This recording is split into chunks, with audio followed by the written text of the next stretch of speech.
Olá, eu sou a professora Fernandes Leima e estaremos juntos na disciplina de Formação Sócio-Histórico Brasileiro. E a aula de hoje é referente às unidades 1 e 2 do nosso e-book. A unidade 1 vai tratar do Brasil Colônia e do Brasil Império e tem como primeiro capítulo o Brasil e os primórdios da colonização portuguesa. Pois bem, a expansão marítima europeia ela foi protagonizada principalmente pelos portugueses e pelos espanhóis. E essa expansão marítima ela foi motivada principalmente pela necessidade de encontrar um caminho alternativo para chegar ao Oriente, depois que Constantinopla foi tomada pelos turcos. Dessa forma,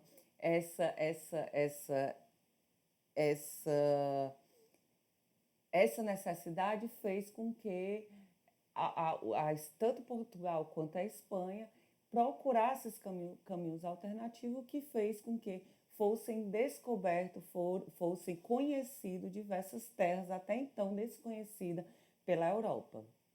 Estamos falando do século XVI e Portugal, né, o país que colonizou o Brasil, ele contou com vários fatores para que eles fossem colaboradores, esses fatores que colaboraram com o pioneirismo desse país, de Portugal, em relação às grandes navegações. Dos motivos foi que Portugal foi um dos primeiros países a alcançar uma monarquia centralizada, né? E esse Estado português ele contou com diversas partes, né, das suas classes, a burguesia, para investir numa busca de novas terras, exploradas por vias marítimas. E um dos fatores que contribuiu para isso foi a Escola de Sagres, que foi criada em 1433. E essa Escola de Sagres, que foi fundada por Dom Afonso, ele promoveu o estudo e o desenvolvimento das técnicas de navegações. E principalmente com o apoio de Dom João II, ele se apoiou numa comissão de cartógrafos e planejou uma investigação bem detalhada sobre os percursos marítimos das ilhas.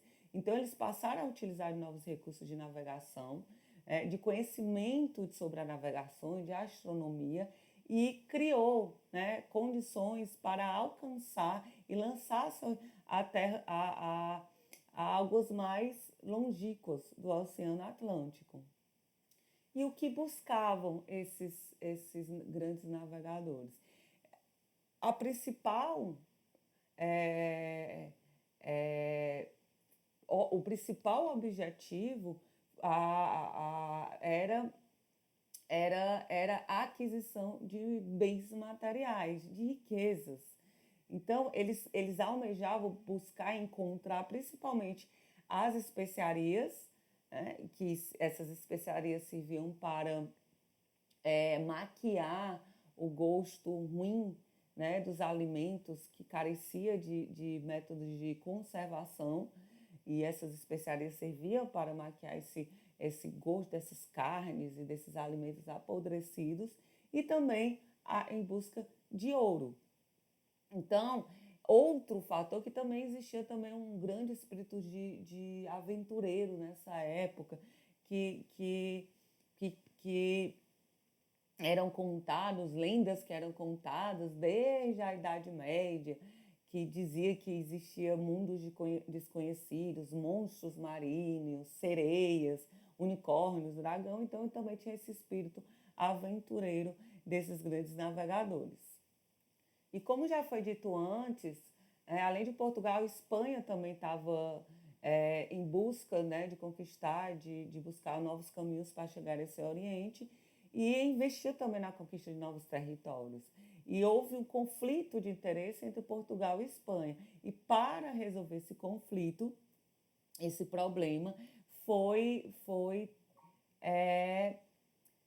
instaurado o que a gente conhece como Tratado de Tordesilhas, que foi assinado no dia 7 de junho de 1494, que estabelecia o compartilhamento de territórios descobertos e por descobrir fora da Europa entre esses dois países, Portugal e Espanha.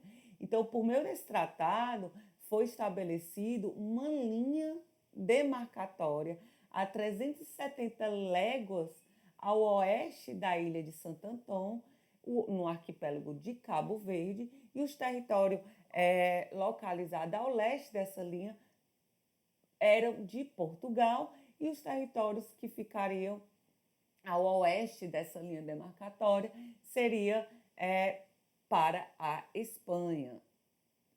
Mas Portugal só iniciou o processo, a Espanha começou logo o seu processo de colonização, mas Portugal só iniciou o processo de colonização no Brasil 30 anos após a descoberta, após a chegada de Pedro Álvares Cabral em solo brasileiro. Então, durante esse período, durante essa pausa entre o descobrimento e a colonização, que são 30 anos, os portugueses preferiram investir nas Índias, por causa tinha um retorno de lucro muito maior, e foram enviados apenas algumas expedições costeiras, conhecidas como as expedições guarda-costa, que eles visavam a coibir a exploração de outros povos, como os franceses, alemães, holandeses, que eram atraídos pelas notícias das riquezas dessas novas terras. Então, uma dessas riquezas era o pau-brasil, que é uma árvore que de seu tronco era extraído um pigmento vermelho que era muito utilizado para atingir tecidos naquela época. Então, era muito procurado esse tipo de árvore. E o pau-brasil foi o primeiro produto explorado em terras brasileiras. E ele foi bastante explorado pelos franceses. Eles estabeleceram relações com os índios, especialmente da etnia Tupinambá. E, nesse sentido, eles faziam que os índios derrubassem as árvores em troca de alguns utensílios, espelhos, machados e outro tipo de utensílios que os índios se interessavam. Então, vale lembrar que esse período é marcado pelo surgimento da primeira fase do sistema capitalista, o sistema que nós vivemos hoje. E essa primeira fase é conhecida como capitalismo comercial ou também conhecido como mercantilismo. Então, eu vou ler aqui uma definição feita por Silva, 2012, a respeito do que seria mercantilismo. A definição mais aceita de mercantilismo informa que esse termo compreende um conjunto de ideias e práticas econômicas dos estados da Europa Ocidental entre os séculos XV, XVI e XVII, voltado para o comércio e principalmente baseada no controle da economia de Estado. Mercantilismo dá o nome, nesse sentido, às diferentes práticas e teorias econômicas no período do absolutismo europeu. É muito comum a gente encontrar nos livros de história que o Brasil foi descoberto. Na verdade, o Brasil foi conquistado. Antes da chegada de Pedro Álvares Cabral em terras brasileiras, existia aqui no Brasil uma cultura, um povo de cultura milenar. Então, já existia uma civilização em solos brasileiros. E os primeiros relatos europeus sobre os índios no Brasil foram cronistas, são chamados cronistas, principalmente o alemão Hans Stander e também o Jean de Lery. Esses registros traziam o ponto de vista do colonizador que se considerava civilizado e o índio um ser inferior, o que permitiu, sem nenhum pudor, o desrespeito por essa cultura e dos nativos e sua exploração manifesta por meio de uma imposição cultural dos brancos sobre essa raça, os indígenas, e também até a escravidão e a morte dessa população. Então, registro indica que é provável que em 1500 existiam aqui no Brasil em torno de 4 milhões de índios. E boa parte desses povos foram reduzidos drasticamente ao enfrentar os conflitos armados, a escravidão e até mesmo inúmeras epidemias que varreiam a população indígena, epidemias como varíola, sarampo e a tuberculose, que foram trazidas no processo de colonização das terras brasileiras pelos portugueses. No Brasil colônia, o principal objetivo dos europeus, dos conquistadores europeus, era encontrar essas tal especiarias, principalmente o ouro, né? Como não encontrar, eles priorizavam o lucrativo comércio com as Índias.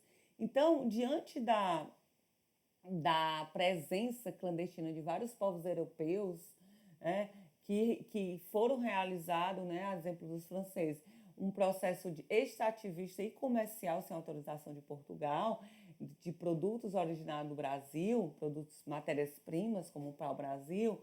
A partir de 1530, a coroa portuguesa resolveu colonizar as terras brasileiras, né? E nesse mesmo ano foi mandada a primeira expedição colonizadora, e foi enviada pela coroa portuguesa, sobre o comando de Martim Afonso de Souza, e tinham como objetivo explorar o litoral, defendendo esse litoral das invasões estrangeiras, e buscava também metais preciosos, e também foram verificar se havia viabilidade do cultivo da cana-de-açúcar. Então, como o território da colônia portuguesa era bastante extenso, e eles não dispunham de recursos para empreender a exploração, o reino português, a coroa portuguesa, ele optou pelo sistema das capitanias hereditárias. Então, eles concedeu faixa de terra a nobres comerciantes portugueses, e o Brasil foi desmembrado em 15 grandes faixas de terras, e os custos da exploração de cada capitania ficou a cargo dos seus respectivos donatários, que eram as pessoas que recebiam essas colônias, essas faixas de terra. Então, os donos das capitanias recebiam uma carta de doação do reino português, que confirmava o seu direito de explorar essa capitania. Eles recebiam também um fora, que era um documento que instituía deveres, que era explorar, defender o litoral e de invasões estrangeiras, e também apoiar a disseminação da fé católica. E os direitos eram deles cobrar impostos e escravizar os índios derrotados em guerras, né, dentro dessas colônias.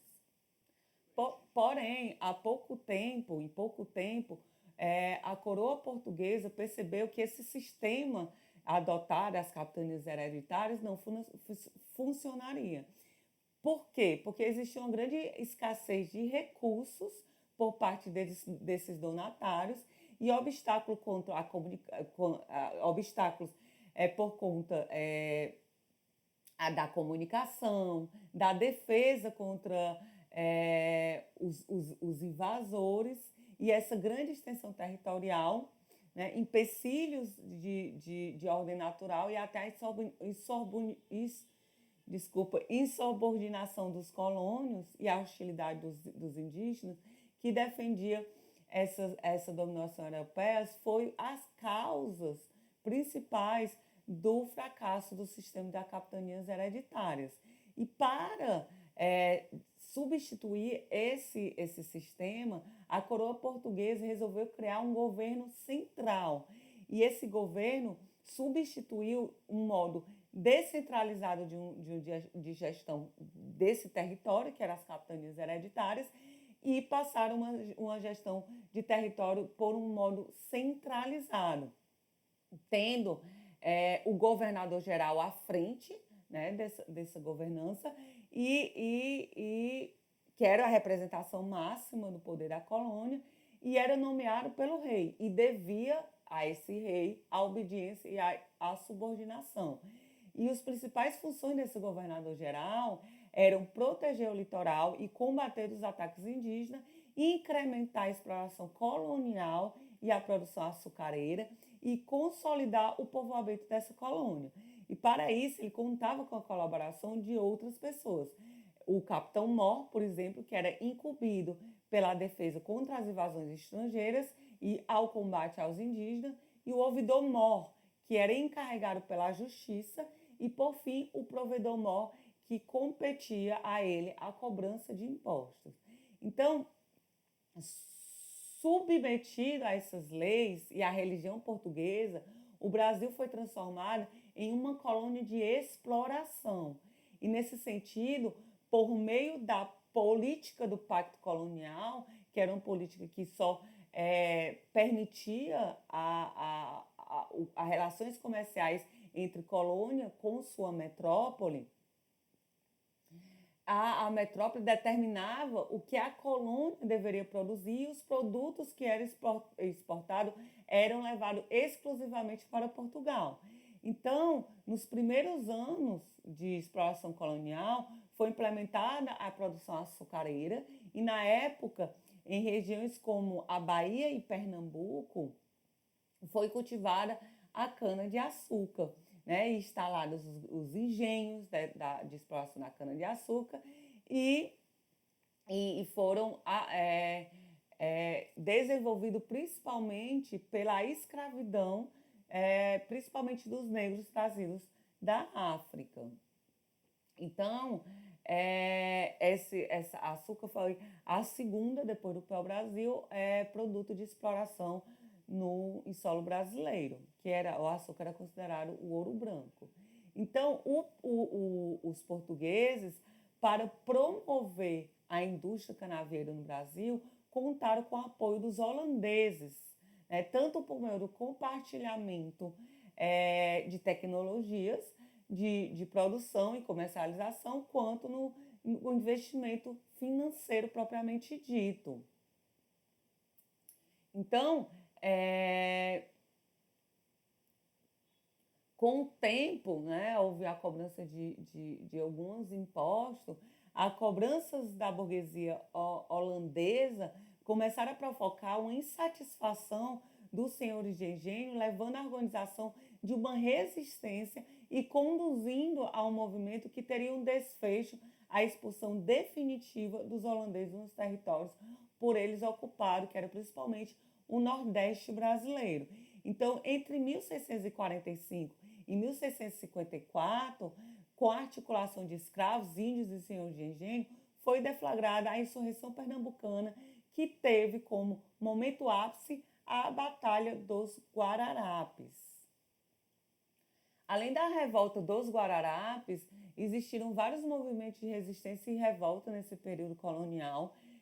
Temos a revolta dos Beckmans, que aconteceu no Maranhão em 1684, que teve como protagonista o Jorge Sampaio e dos irmãos Thomas e Miguel Beckman. Eles estavam inconformados com os preços exorbitantes exigidos pela Companhia do Comércio do Maranhão, com a proibição da escravidão indígena e a escassez dos negros escravos, baniram os jesuítas, roubaram os armazéns da Companhia do Comércio e derrubaram as autoridades locais e tomaram o poder. Essa revolta foi violentamente reprimida pela coroa portuguesa, sob o comando do governador Gomes de Freire, e seus líderes foram punidos com enforcamento ou exílio. Tivemos também a revolta dos Emboabas, que foi entre 1708 e 1709. Foi um conflito de interesse entre os bandeirantes paulistas e portugueses, que os paulistas foram liderados por Boba Gato, que eles reivindicavam a exploração exclusiva do ouro descoberto nas regiões de Minas Gerais. E essa descoberta atraiu inúmeros portugueses que visavam a investir em sua exploração. Não tendo aceitação por parte dos bandeirantes, os portugueses denominados emboabas buscaram fragilizar o domínio dos bandeirantes sobre as regiões das Minas, né, e procuraram fortalecer, né, essa revolta. Então, o momento trágico desse conflito se deu por lutas que aconteceram em Capão da Traição, resultado da morte de 300 paulistas pelos portugueses. Em 1709, o governo português interviu no conflito, separando geograficamente as capitanias de Minas Gerais, Rio de Janeiro e São Paulo, e diante da derrota, os paulistas deram início à exploração das regiões de Mato Grosso e Goiás. Outra revolta foi a Guerra dos Mascates, que após a expulsão dos holandeses, houve como consequência uma crise na economia açucareira. Então, os senhores de engenho de Olinda permaneceram sob o domínio de Pernambuco, enquanto isso, Recife progredia por conta de uma significativa atividade econômica realizada pelos comerciantes portugueses, que eram denominados mascates, fazendo com que a coroa portuguesa elevasse a Recife a condição de vila. Então, por conta disso, os comerciantes de Recife e senhores de Olinda entraram em desacordo. Esse conflito foi conhecido como Guerra dos Mascates e se desenvolveu entre 1710 e 1711 e chegou ao fim com a intervenção de Portugal, quando equiparou Recife a Olinda. Outra revolta acontecendo nesse período foi a revolta de Felipe Santos, que eclodiu em Vila Rica em 1720, que foi motivado pelo constrangimento dos donos de minas de ouro em relação aos impostos na região, por exemplo, a cobrança do quinto, né, que é 20% do que era arrecadado era destinado à metrópole. Essa revolta também foi sufocada pela metrópole portuguesa e seus revoltosos foram condenados à morte por enforcamento e esquartejamento. Outra revolta, por fim, temos a Conjuração Baiana, que foi iniciada em 1798 e também denominado como Revolta dos Alfaiates, né? Ela tinha como objetivo tornar o Brasil independente de Portugal e erradicar a escravidão. Então, essa revolta também foi sufocada pela metrópole portuguesa e seus membros foram executados em 1799 e também esquartejados. Por fim, temos a transição, né? O Brasil império e a transição para a independência. Inglaterra e França eram os principais potências do mundo no século XVI. Eles eram rivais economicamente e politicamente, e nessa época a Inglaterra detinha a maior tropa de navio, enquanto os franceses possuíam o maior exército sob comando de Napoleão Bonaparte. Então, por causa desse grande exército, Napoleão Bonaparte dominou grande parte da Europa, dos países europeus, com exceção à Inglaterra. E diante da impossibilidade de derrotar militarmente a Inglaterra, o governo francês estabeleceu o chamado bloqueio continental, ou seja, proibiu qualquer país europeu a estabelecer um comércio com a Inglaterra, que essa medida visava destruir economicamente a Inglaterra. E, sob a influência francesa, Portugal ele declarava que apoiava esse bloqueio continental, mas clandestinamente, por baixo dos panos, eles realizavam atividades comerciais com os ingleses. E acabou sendo descoberto, essa prática sendo descoberta por Napoleão, que ordenou a invasão a Portugal de Portugal pelo exército francês. Então, diante dessa notícia, A família real portuguesa e boa parte da sua corte, que era composta por mais ou menos de 15 mil membros e clero, eles decidiram abandonar Portugal e, escoltada pela grande marinha inglesa, eles chegaram ao Brasil e, ao longo de 2 dias de viagem, chegaram ao destino, ao nosso país, em dia 22 de janeiro de 1808. Então, deu início aí ao Brasil Império. Uma das primeiras medidas tomadas pelo monarca português, Dom João, foi autorizar a abertura dos portos às nações amigas, que eram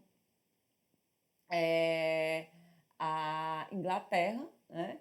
E rompendo esse pacto colonial, e permitiu que outros países da Europa estabelecessem comércio com o Brasil e a colônia portuguesa na América do Sul. Então, houve bastante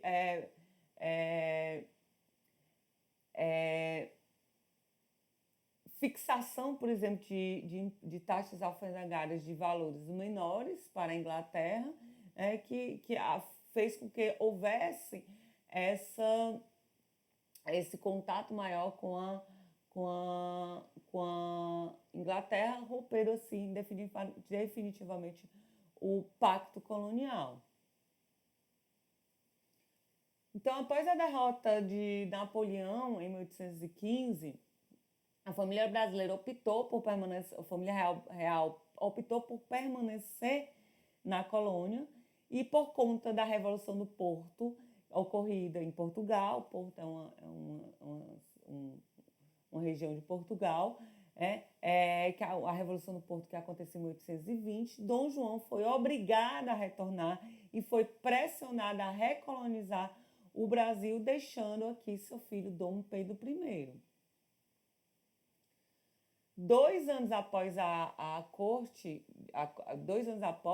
de Lisboa exigiu também o retorno de Dom Pedro, pois a presença dele no Brasil representava um impedimento para o projeto de recolonização. Diante disso, um grupo de pessoas ligadas ao Partido Brasileiro elaborou um manifesto solicitando a permanência de Dom Pedro, que, contrariando o comando de Portugal, resolveu ficar, e esse dia foi conhecido como o Dia do Fico. Então, a partir dessa atitude tomada por Dom Pedro, deu-se início a um processo de ruptura com o governo de português, e foram tomadas novas medidas que contrariavam os interesses de Portugal. Qualquer lei de Portugal só teria valor no Brasil com a aprovação de Dom Pedro I, e ele foi declarado o defensor perpétuo do Brasil em maio de 1822, e no mês de agosto foi assinado o decreto que determinava que as tropas portuguesas que viessem ao Brasil seriam tratadas como inimigas. Então, recebendo uma carta de Lisboa, anulando suas ordens e comandando seu retorno a Portugal, Dom Pedro resolveu romper politicamente com a corte portuguesa e proclamou à margem do riacho Ipiranga a independência do Brasil, e esse acontecimento se deu no dia 7 de setembro de 1822, e no dia 12 de outubro do mesmo ano, Dom Pedro foi aclamado imperador do Brasil, sendo coroado no dia 1º de dezembro na Catedral do Rio de Janeiro. E como foi os primeiros anos de império no Brasil? Então, diferentemente do que aconteceu na América Espanhola, o processo de independência do Brasil aconteceu sem significativa violência, nem derramamento de sangue, na aprovação que se observou na parte desse continente. Então, foi uma mudança de caráter elitista, sem a participação popular, reuniu aqueles da classe mais privilegiada em torno de Dom Pedro I, grupo que rejeitava radicalmente a possibilidade de o país tornar-se novamente uma colônia portuguesa. Então, Não houve transformações significativas nos aspectos sociais e econômicos, né? Mas o povo continuou excluído, né? Tanto na participação das decisões dos rumos do país, quanto a atenção aos seus direitos básicos. E a consolidação da independência se deu por meio de combates entre aqueles que se colocavam a favor da independência e as tropas de Portugal, que ainda se encontravam em grande parte do território brasileiro. Então, na Bahia, por exemplo, a independência foi alcançada apenas no dia 2 de julho do ano seguinte, de 1823.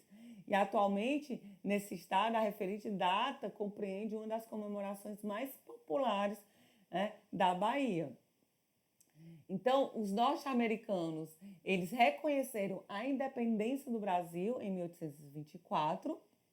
No ano seguinte, veio o reconhecimento inglês em troca de vantagens comerciais, né? E em seguida, finalmente, o de Portugal, que em troca exigia da colônia que eles pagassem o valor de 2 milhões de libras. No dia 3 de maio de 1823, deu-se início à Assembleia Nacional Constituinte, composta por parlamentares vindos, oriundos da elite de várias províncias do país. Então, entre eles, havia duas perspectivas políticas, né? A primeira defendia o fortalecimento do poder do imperador Dom Pedro I e a segunda postulava o estabelecimento de uma monarquia constitucional, isto é, um governo no qual um imperador teria que se submeter às leis constitucionais. Então, o projeto de Constituição esboçado por eles trazia também outras questões bastante polêmicas, a exemplo da aversão aos portugueses e da proposição de realização de eleições indiretas com voto censitário, baseados nos vastos territórios de plantação de mandioca. Então, quem tinha mais territórios de plantação de mandioca tinha um maior poder de votação. Então, não aceitando essas limitações de poderes proposta para essa Constituinte, Dom Pedro ordenou que as tropas imperiais, no dia 12 de novembro de 1823, invadissem o plenário da Constituinte, visando dissolvê-lo, e para isso baixou um decreto, né, um decreto constitucional. O governo de Dom Pedro I, ele foi marcado por um movimento de resistência ao regime monárquico e com diversos conflitos que causaram o seu enfraquecimento. Um desses conflitos foi a Confederação do Equador, que foi iniciado em Pernambuco por conta da insatisfação dos brasileiros com relação aos problemas econômicos locais que ocasionaram pelo autoritarismo do imperador. Estados como Ceará, Paraíba, Rio Grande do Norte passaram a integrar a essa confederação. E os confederados visavam criar uma carta constitucional de cunho liberal, defendendo a instituição de uma república e o fim da escravidão. Então, recusando-se a negociar com o império, eles uniram-se para enfrentar as tropas imperiais. Então, radicalizando as suas propostas, alguns líderes da confederação, a exemplo de Cipriano Barata e o Frei Caneca, eles defendiam a urgência de amplas reformas sociais e o direito político ampliaram, o que gerou a insatisfação por boa parte da elite e a saída dessa elite desse movimento. Então, adquirindo um financiamento inglês, o imperador contratou militares estrangeiros para enfrentar a revolta e, diante do esvaziamento do movimento e da violenta reação de Dom Pedro I, os confederados foram derrotados e seus líderes foram condenados à morte. E além da Confederação do Equador, existiu também a Guerra da Cisplatina, que foi um acontecimento que colaborou com o aumento da impopularidade de Dom Pedro I, que já estava bastante desgastado. Então, o conflito teve início em 1825 quando a província brasileira existiu, a província brasileira de Cisplatina exigiu a sua independência. Então, após desastrosa derrota em 1827, Dom Pedro I reconheceu a independência da República Oriental do Uruguai e contando com a intermediação da Inglaterra. Mas o conflito resultou em graves problemas financeiros para o Brasil e morte de vários soldados. E diante disso, o imperador perdeu o apoio do exército brasileiro, porque estavam bastante satisfeitos com as derrotas, e também a participação de oficiais de origem portuguesa em posições estratégicas no comando das tropas. Então, no ano de 1831, quando retornava de Minas Gerais, o imperador enfrentou o protesto no Rio de Janeiro, chegando a ser agredido por seus opositores, que lançavam garrafas sobre eles, e os agressores enfrentaram resistência de comerciantes lusitanos, que apoiavam Dom Pedro I, estabelecendo então um conflito entre esses dois grupos. Porém, com enfraquecimento, né, e de tantos insucessos, a ampliação da satisfação popular e observando que a autoridade do Dom Pedro I estava cada vez mais reduzida, Dom Pedro, no dia 7 de abril de 1831, renunciou o cargo de imperador, transferido o governo do país para Pedro Alcântara, seu filho, que logo após Dom Pedro I retornou para a Europa e retornou ao seu trono português. Esse período, né, após, né, a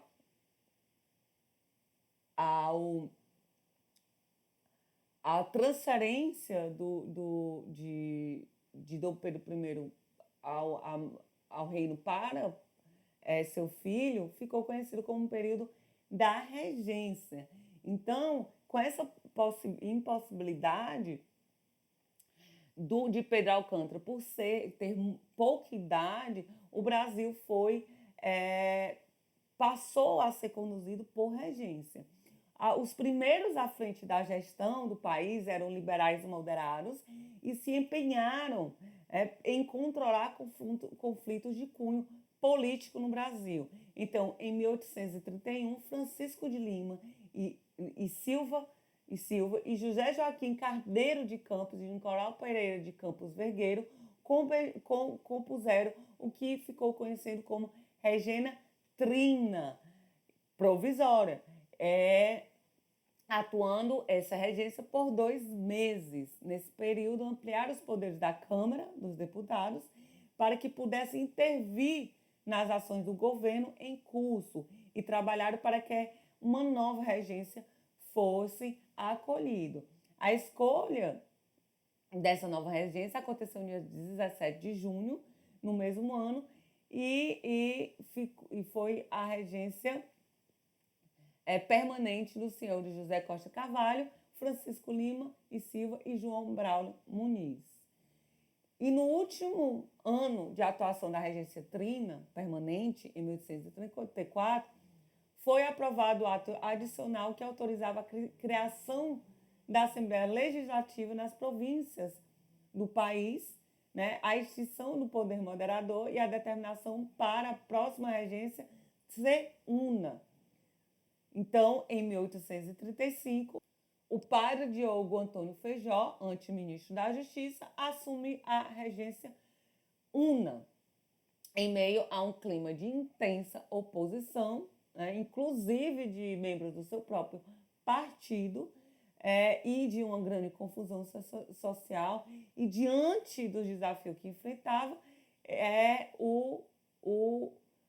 de criar um governo, um partido progressista, né, ele não consegue boas alianças e renuncia ao cargo em 1837, onde foi dado, logo após o golpe da maioridade, para que Pedro Alcântara conseguisse, apesar de pouca idade, assumir o Brasil, o Império Brasileiro.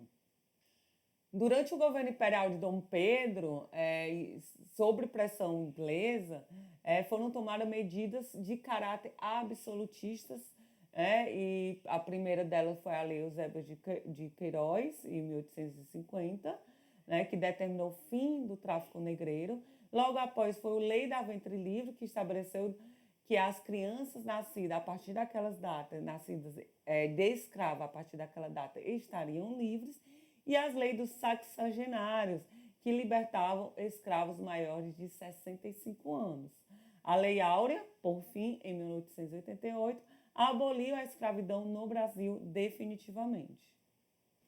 E assim passaremos adiante com a unidade 2, que vai tratar das primeiras décadas do Brasil, né, no período republicano. Bem, vários foram os fatores, né, que colaboraram para o declínio do regime imperial, que fez com que Dom Pedro I perdesse o apoio de relevantes setores da sociedade, tais como as camadas da classe média, Igreja Católica, Exército, grandes latifundiários, e que eram relacionados a interesses abolicionistas. Então, com o crescimento também dos centros urbanos e o aumento da população nesses centros urbanos, aos poucos foi surgindo uma classe média que era composta por funcionários públicos, profissionais liberais, comerciantes, jornalistas e outros diversos tipos de profissionais. Então, pela formação que tinha acesso, eles exigiam a ampliação de direitos civis e políticos, e conhecedores dos ideais republicanos, eles apoiavam o encerramento do regime imperial. Produtores do café oeste paulistano tinham adquirido prestígio econômico e queriam também conquistar o poder público. Então, no Império, a abolição havia sido aprovada, mas os cafeicultores se viram prejudicados porque não receberam uma indenização pela libertação desses escravos. Então, com a Guerra do Paraguai, os militares se sentiram fortalecidos e passaram também a exigir uma participação no campo da política. Então, eles não aprovavam, por exemplo, a corte brasileira, que estavam afundando em casos de corrupção, né? E eles discordavam também da proibição dos oficiais do Exército a manifestarem os pensamentos, seus pensamentos na imprensa, além da insatisfação em relação aos baixos salários. Por conta disso, foi crescendo no Exército Brasileiro a adesão de algumas membros do Exército Brasileiro à adesão de ideais republicanos. Outro ponto foi por meio do padroado, o imperador exigia o poder direto sobre o clero, né, que eram os padres e os bispos, em assuntos da Igreja Católica. Então, qualquer ordem papal só teria efeito no país após a aprovação de Dom Pedro I. Então, no ano de 1872, Dom Macedo, né, que é o bispo de Belém, e Dom Vital, que era o bispo de Olinda, eles acataram a ordem de do Papa Pio IX em relação aos apoios de religiosos aos integrantes da maçonaria, e os mesmos deveriam ser punidos por estar ali apoiando a maçonaria. E por solicitação da maçonaria, Dom Pedro II ordenou a suspensão dessas condenações, e os bispos não acataram a ordem do imperador e sendo condenados à prisão, né? E no ano de 1877 os bispos foram libertados, mas a relação entre o catolicismo e o imperador ficou bastante abalada por causa desse acontecimento. Então, por causa dessas questões, foi crescendo um movimento em favor à república, ao regime republicano. e no dia 15 de novembro de 1889, sobre a liderança de Marechal Deodoro da Fonseca, Dom Pedro I foi destituído do trono real e foi proclamado a República. E 2 dias depois dessa proclamação, Dom Pedro II concedeu a carta ordenando sua saída do país e o mesmo partiu para Portugal na noite do mesmo dia, juntamente com toda a sua família. A partir da proclamação da República, o país, com apoio de grande parte da elite, ele começou a ser dirigido por presidentes militares e teve como base o pensamento positivista, desenvolvido por Augusto Comte. Esse pensamento positivista era desse pensador francês, que é considerado um dos autores clássicos da sociologia moderna. Ele deu grandes contribuições para o desenvolvimento da ciência e é considerado o pai da sociologia. Então, o pensamento positivista é de vertente burguesa, porque defende uma sociedade capitalista de classes e com um processo natural e sem contradições. Então, para ele, governar era uma atribuição da elite e o trabalho é a tarefa do povo, que não deveria se queixar. Então, entendia que para o progresso de uma sociedade era necessário ordem. É por isso que nossa bandeira, o lema é ordem e progresso.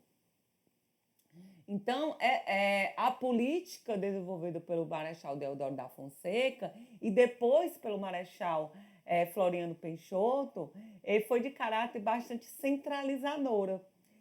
Então, a política era concentrada nas mãos do presidente. Por serem militares, eles ficaram conhecidos como, nesse período, ficou conhecido como a República da Espada. Então, o governo Deodoro da Fonseca, que foi eleito indiretamente pelo Congresso Nacional, foi considerado de cunho autoritário. Então, o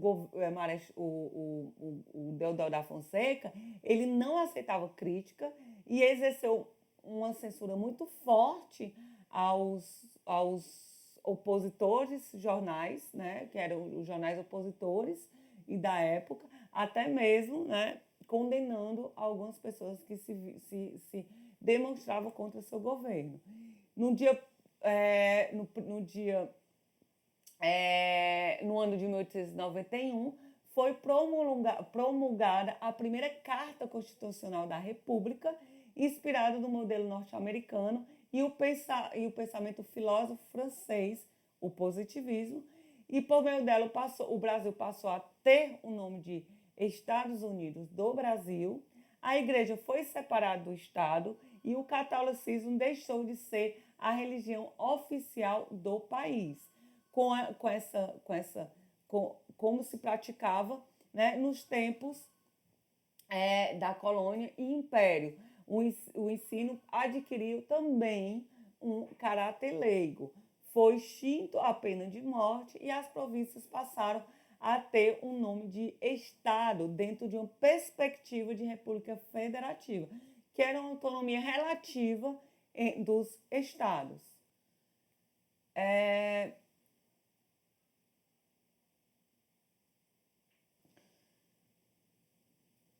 A economia era conduzida, nessa época, por Rui Barbosa, que era o ministro da Fazenda do governo de Deodoro da Fonseca. A política do encilhamento trouxe, né, alguns resultados desastrosos. O que aconteceu? O Rui Barbosa, ele autorizou a emissão de papel moeda sem que o Estado brasileiro tivesse reservas de ouro ou de prata, condição que é indispensável para a produção dessas moedas. Então, o volume de dinheiro circulante criado foi maior que o necessário para o país, e o que causou a desvalorização da moeda da época, que era o Bill-Réis. e provado uma inflação, o Estado forçou a investir dinheiro na economia. Por esse motivo e diversas empresas tiveram que fechar, levando muitos investidores à falência. Então, diante dessa crise vivida no final do século XIX, o Congresso Nacional resolveu limitar o poder do Marechal Deodoro da Fonseca e, para se vingar, com a reação de Deodoro da Fonseca foi fechar o Congresso. Mas ele passou também a sofrer oposição de generais da Marinha que se revoltaram, o que poderia causar uma guerra civil. Por causa desses conflitos, Deodoro da Fonseca renunciou à presidência e assumiu a presidência o seu vice, o Marechal Floriano da Peixoto. A gestão de Floriano Peixoto foi marcada por uma posição muito grande por setores conservadores da sociedade e por conflito com o Congresso que almejavam maior descentralização da política. No entanto, o presidente foi muito severo com seus opositores, impôs a sua autoridade a ponto de realizar prisões e até mesmo fuzilar alguns desses seus opositores. E por causa dessas posturas, Floriano Peixoto ficou conhecido como Marechal de Ferro. Então, durante esse governo, houve várias revoltas. Duas dessas revoltas foi a Revolta Armada e a Revolução Federalista, que aconteceu no período da gestão de Floriano Peixoto. Também a gente entra num período que ficou conhecido como a política café com leite, que era um acordo estabelecido entre as oligarquias mais fortes do Brasil, que era São Paulo, café, que produzia café, e Minas Gerais, que produzia leite. E por meio desse acordo, em uma eleição seria indicado um candidato de São Paulo e na outra um candidato de Minas Gerais, e assim eles se alternariam no poder. Então, a oligarquia dos outros estados, que eram de menor prestígio, a exemplo da Bahia, Rio de Janeiro, do Rio Grande do Sul, eles davam apoio a essa política em troca de ministério e cargos.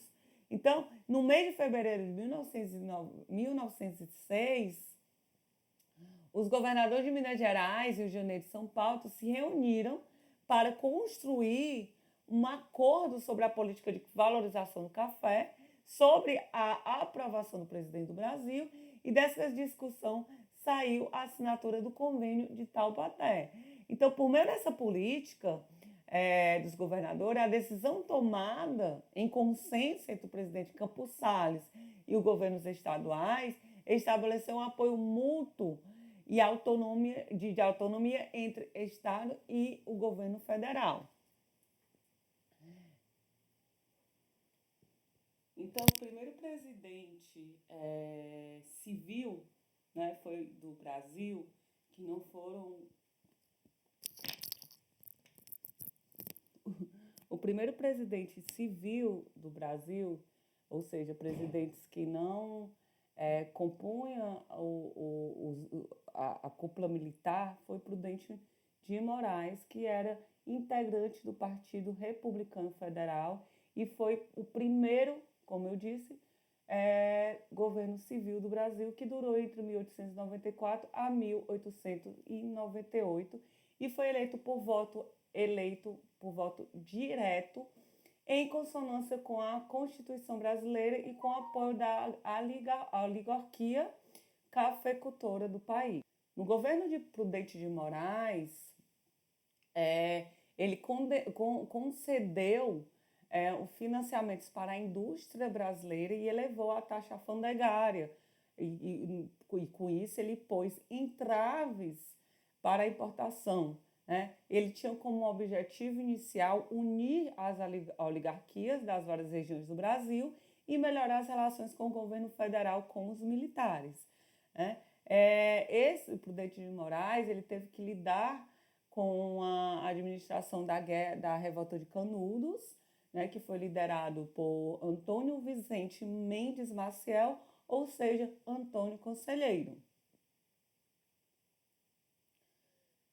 E aqui tem a lista dos próximos presidentes, depois de Prudente de Moraes, né? Temos o governo de Campos Sales, de 1898 a 1902.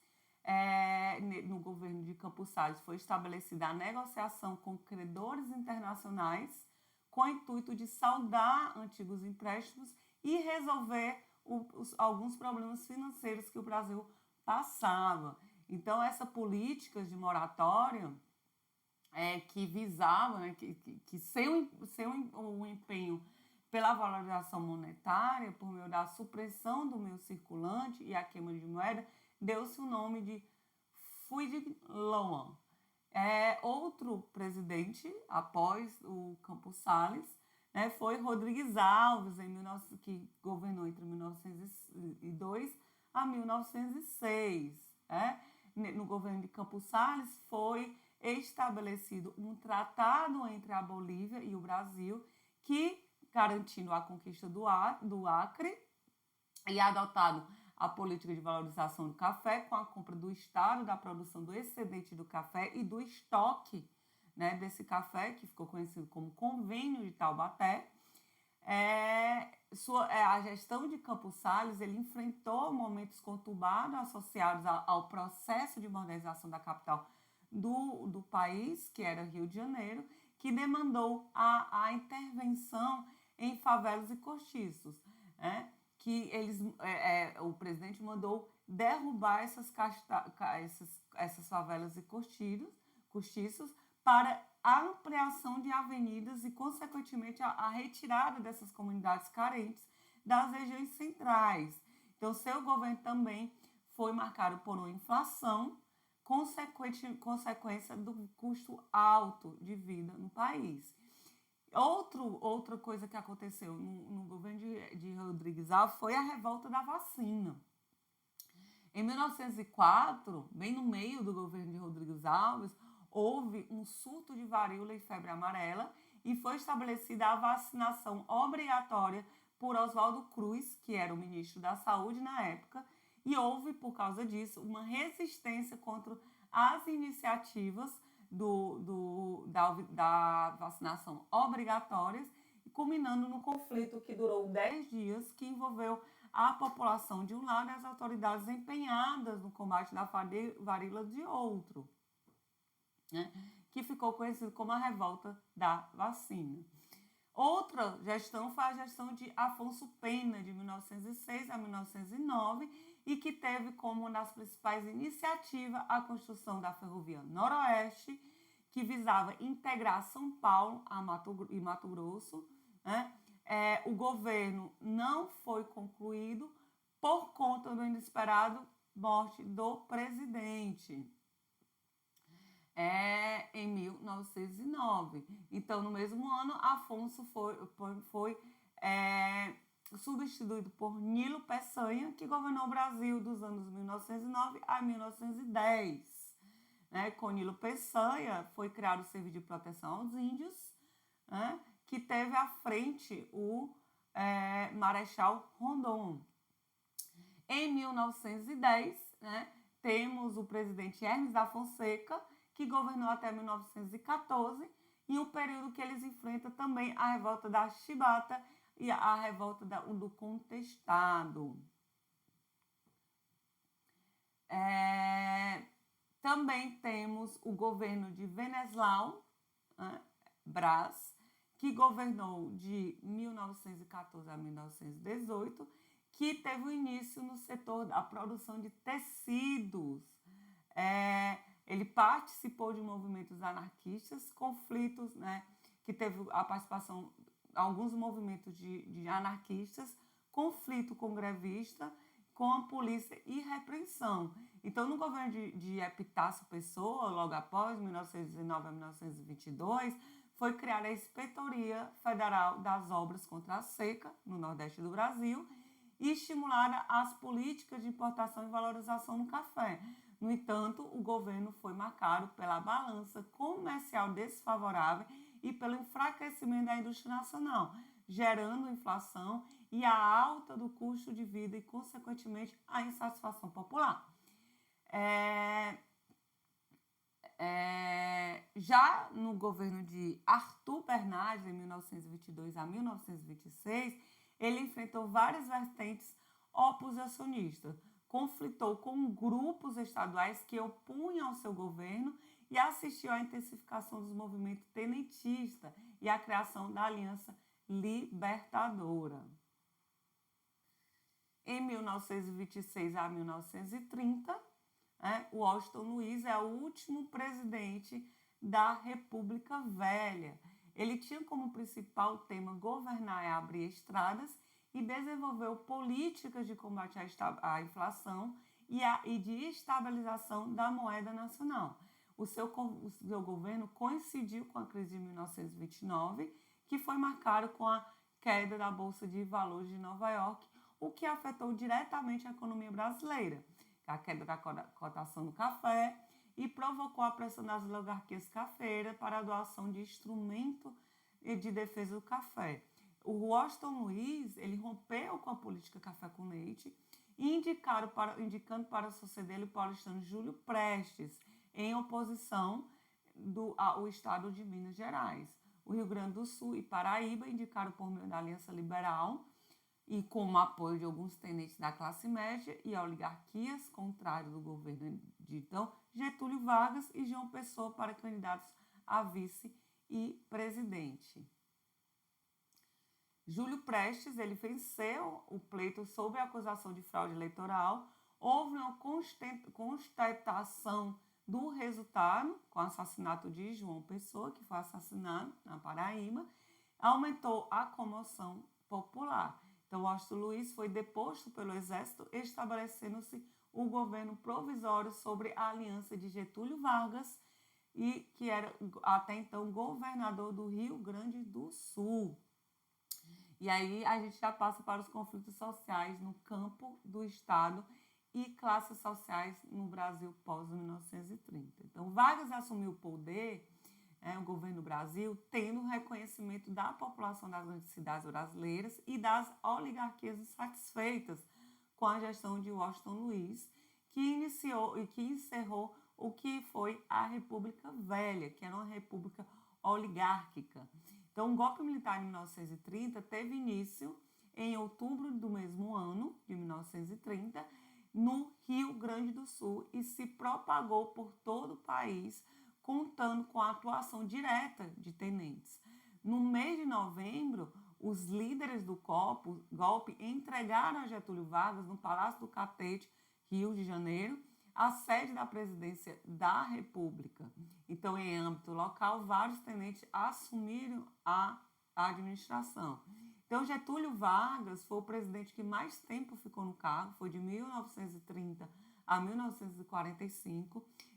O seu governo foi composto por um momento distinto, que foi o governo provisório, que foi de 1930 a 1934, o governo constitucional de 34 a 37 e o Estado Novo de 37 a 45. E no governo provisório, o Getúlio Vargas decretou a Lei Orgânica 19.398, que dissolveu o Congresso Nacional e as casas legislativas de âmbito estadual e municipal. No Poder Executivo dos estados, ele nomeou interventores. Então, nesse período, foi concedido a Getúlio Vargas o poder de elaborar decretos e leis e tendo como obrigação de compor uma nova Assembleia Constituinte. Então, a política econômica de Vargas ele teve como característica o intervencionismo estatal. Seu governo enfrentou problemas econômicos por causa da crise de 1929, que eclodiu nos Estados Unidos, e por conta disso, o café, que era o nosso principal produto de exportação e os Estados Unidos como principal comprador, sofreu uma grave desvalorização monetária. Então, para tentar resolver isso, o governo criou um Conselho Nacional do Café, e impôs um rigoroso controle na produção de café. Ele estimulou a valorização do café comprando várias sacas, vários quilos, queimando outras, né? E diante dessa demanda, né, para fazer com que o café ficasse escasso e logo aumentasse os preços, né? Ele estabeleceu também impostos sobre as sacas exportadas e o surgimento de novos cafezais. Além disso, ele prorrogou o pagamento de dívida dos produtores de café. Então, no aspecto social, Getúlio criou vários ministérios, o Ministério da Educação, da Saúde, do Trabalho, da Indústria, do Comércio. Essa iniciativa tinha uma relação no processo de urbanização que estava acelerando o país, né? E também ele queria valorizar a educação formal e o desenvolvimento das indústrias, que teve um grande impulso na era Vargas. Ele também interviu na legislação trabalhista, visando manipular a classe trabalhadora.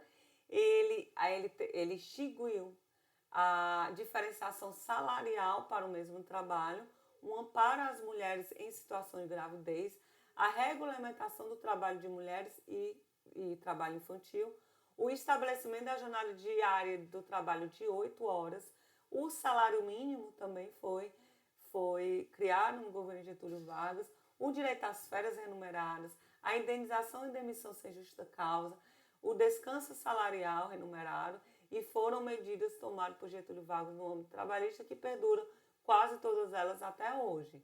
No ano de 1932, a burguesia e a oligarquia cafeira do estado de São Paulo manifestaram insatisfação e o Partido Republicano Paulista esboçou a intenção de retornar ao governo federal. Então, nesse sentido, se posicionou contrária à política intervencionista de Getúlio Vargas, que tinha, né, por exemplo, uma das práticas a nomeação de governadores, e exigiu a atenção à nova Constituição Nacional e o encerramento desse governo provisório. A Revolução Constitucionalista foi iniciada em 1932, com deposição de Plínio Barreto, que era interventor de São Paulo, e nomeado por Getúlio Vargas, e o estabelecimento de uma junta revolucionária que resultaria em uma luta armada que se desenvolveu durante 3 meses. Inicialmente, teve apoio de Minas Gerais, mas não se consolidou. Por falta de apoio de outros estados e dos trabalhadores urbanos e a falta de estrutura militar e bélica, a revolta foi derrotada pelo governo federal, mas forçou a realização, em 1933, da convocação das eleições e da Assembleia Nacional Constituinte, o que reuniu 214 deputados estaduais e 40 deputados sindicais.